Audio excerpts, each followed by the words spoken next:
There are reasons that you will mechanically do something to a part. Okay? You will sometimes mechanically do something to a part. You will always chemically do something to it. So, if I sometimes mechanical and I always chemical, just remember this as well. The chemical always comes after the mechanical. Well, we chemically wash it and then go back and blast it. Blast it off that corrosion protection that the chemical's putting on.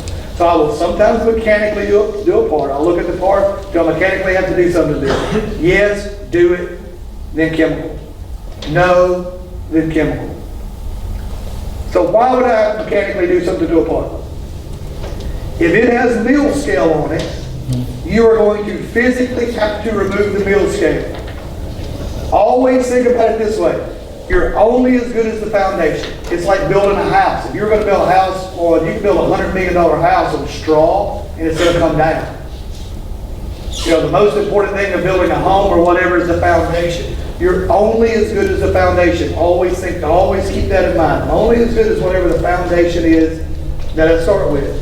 If the part has mill scale on it and you powder coat it, the powder stuck to the mill scale stuck to the part. Mill scale comes off, powder's coming off with it. Okay? So if there's mill scale on it, I have to get that off.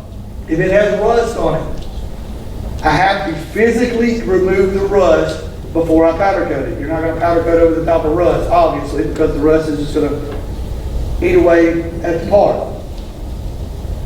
Smut. What I'm talking about smut is if you bring in a valve cover off of 1972 Volkswagen or whatever, and it's got 2 inches of grease caked up on it and whatever, you're going to physically have to scrape all that off before you can chemically wash it or do anything to it. Will the chemicals remove it? Maybe, but it's just a lot of extra work. So you may physically have to remove heavy oils and grease and things that are caked up on the part before you move to the next step. And old paint and powder removal. If it's got paint or powder on it, you want to get that off before you start. Let me expand upon that a little bit. The general rule of thumb is this, and it's the general rule. It's not 100% accurate, but generally speaking, you can powder over powder, but you can't powder over paint.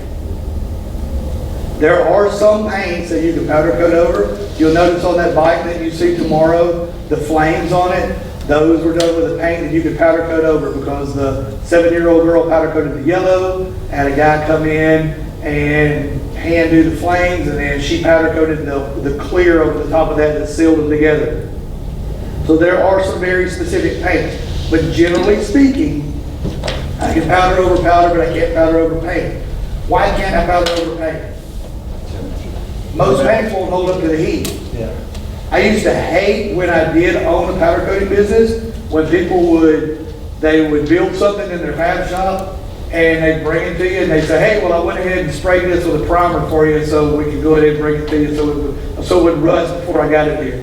Like, you're going to pay me to do it, but we're going to have to get all this primer off before we can ever get started. I can't powder coat over that liquid spray can, rattle can primer, because it's just going to blow up in the heat.